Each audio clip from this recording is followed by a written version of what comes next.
What's up, man? So we got another edition of boxing, man. Canelo Alvarez, and we got Triple G. So I haven't decided to do a video on this one too early, like everybody else, because I just kind of wanted to let the smoke die down, and I wanted to see what these guys were doing in training camp. And I see that Canelo Alvarez is doing pretty much the right thing, or I would say what he had to do, due to the fact that he was caught eating eating an illegal substance over in Mexico. So right about now, he's losing a lot of muscle, a lot of weight. I think that's pretty much the approach that he should have took in the first place, so that he can be kind of agile. He can move the way that he needs to, and he can endure some of the later rounds that he needs to endure, in order to close out the show on Triple G. In my opinion, did he win the first fight?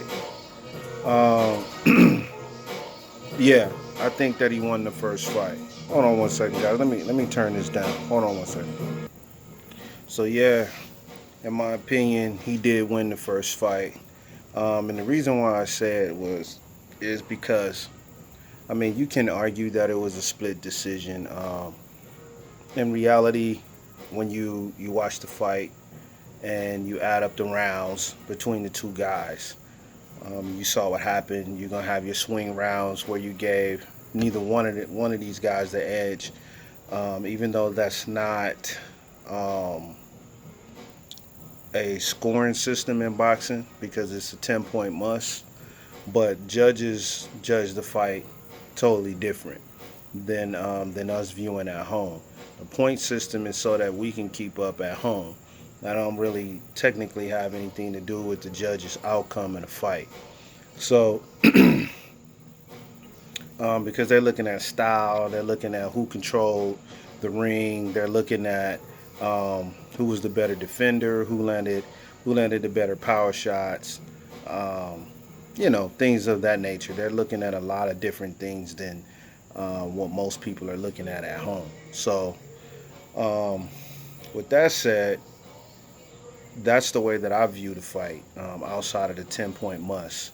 If you go by the 10-point must, then you're going to have multiple rounds where it was swing rounds, where you could have went either way with each guy. You could either gave them 10, or you could have gave them both nines, or you could have gave them both tens, and that could have kind of decided your score outcome, your scoring card outcome. So that's why so many different people have so many different scores when they're finished doing their tallies at the end of the night, and they come up with a different score than what they see on TV. As far as the outcome of the fight, not what Harold Letterman or anybody else is on the sidelines doing. We're talking about the actual scoring outcome, of the fight when the contest is over. So you could come to many different conclusions, man. So you know, I think that Canelo edged him. I think that he outboxed Triple G in the first half of the fight, and I saw Triple G coming back between. You could argue between the fifth and the sixth round, maybe even the seventh. You know, so seven on, it's not bad because you got 8, 9, 10, 11, 12. 5 rounds, 5 rounds in between, or six rounds if you want to go. From the sixth round, on to the 12. You can give Canelo the first six, or you can give him the first six, but that's not really how the fight went. You could see, where it was, where you could see Canelo slowing down between rounds 5 and 6, and you could see the pressure starting to mount from Triple G. where Triple G was kind of, being outmaneuvered in there in the first 3 rounds. In the first fight where Canelo was outboxing him, where Canelo was sticking and moving, slipping, you know, landing combination punches, and then you could see Triple G coming back, between maybe the 4th round. Then you could see Canelo, trying to do his best to keep his foot on the gas in the 5th, and then but you could see where Triple G was fighting his way back into the fight by the 5th round, for between the 4th and the 5th round, but he didn't edge Canelo. Canelo started to slow down towards the end of the 5th round, and then you could see where Triple G started stepping on the gas and started stalking a lot more. But even with him stalking, Canelo was still able to put together a sustained attack. He was still able to land his jab. He was still able to land the bigger, solid, hard-hitting punches. But where you can argue, if the punches were so hard, then why was Triple G able to walk him down throughout the fight? At that point, from that point in the fight, why was he able to walk Canelo down if the punches were actually doing significant damage? So it's a lot to debate, man. Then you can say 6th round, Canelo's foot was off the gas, and Triple G worked his way in. 7th round, Triple G. 8th round, swing round. 9th round, Canelo. 10th round, Triple G. 11th round, swing round. 12th round, who you got? You see what I'm saying? So this is why the fight ended up being the way the outcome ended up being the way that it was. But in my opinion, if you don't have anything else to go on, if there was no knockdowns, there was not a point in the fight where one guy seemed to be in a situation where he's being pummeled in the corner somewhere, or where he couldn't protect himself, or where there was a moment that he was stunned in the fight, what are you going to go on? So you have to look at the overall skill set of the two. Who displayed the better punches? Who displayed the more combinations? Who put together the better combinations? Who had the better game plan? And at the end of the day, I really believe that Canelo did pretty good in that fight of displaying what I'm talking about. So I think that this time around, in order for him to close the show and leave no doubt, he would have to do what he's doing now, and that's to shred that muscle, shred some of that body mass, slim down a little bit, and be able to last a lot longer past the 6th round. Because everybody knows that's been watching Canelo, he always starts running out of gas towards the 6th round and the 7th round. He's out of gas. He's just in there on autopilot, trying to put something together and trying to land something here and there. And that's not going to cut it with the judges, and that's why they didn't award him the fight. As far as Triple G, he waited too long to step up his game. He waited too long to put together his combinations. He waited too long to engage the way that he needed to engage. He should have been engaging between the 2nd and the 3rd round when Canelo was moving around.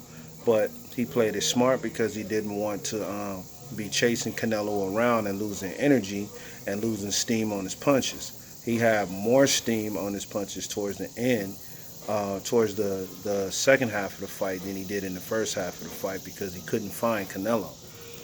So but he wasn't able to put together his combinations the way that he needed to. Was he landing a stiff jab? Yeah, he was landing a stiff jab. But you're not going to win a fight just on a jab alone. You have to put together some combinations. You have to show where you're keeping this guy at bay. You're stopping his combination, his punch output. You are slowing him down significantly. You're putting him in a compromising position.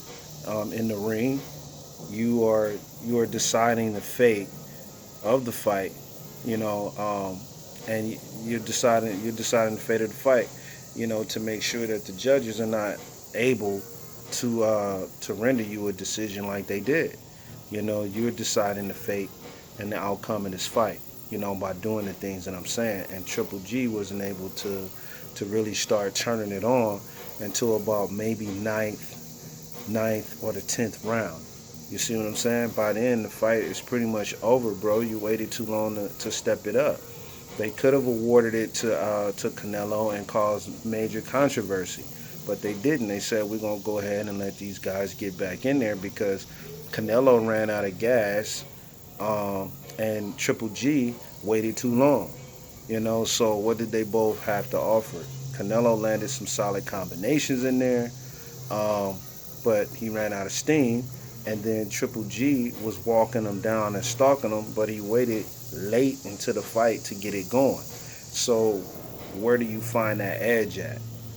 Outside of just saying, hey, stylistically, Canelo won, or stylistically, Triple G won, or you could say stylistically, Canelo won, and then you could say, just based on ring generalship alone, we believe that Triple G took command, but he waited too long to take command.